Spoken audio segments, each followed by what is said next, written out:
Aircraft design process. The aircraft design process is the engineering design process by which aircraft are designed.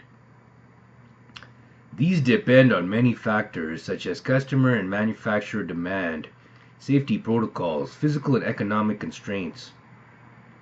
For some types of aircraft, the design process is regulated by national airworthiness authorities.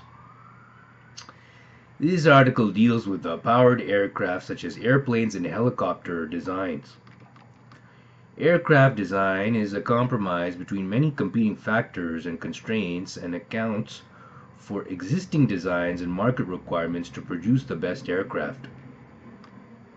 So read about design constraints, purpose, aircraft regulations, financial factors and market, environmental factors, safety, design optimization, computer-aided design of aircraft, design aspects, wing design, fuselage, propulsion, weight, structure, design process and simulation, conceptual design, preliminary design phase, detailed design phase.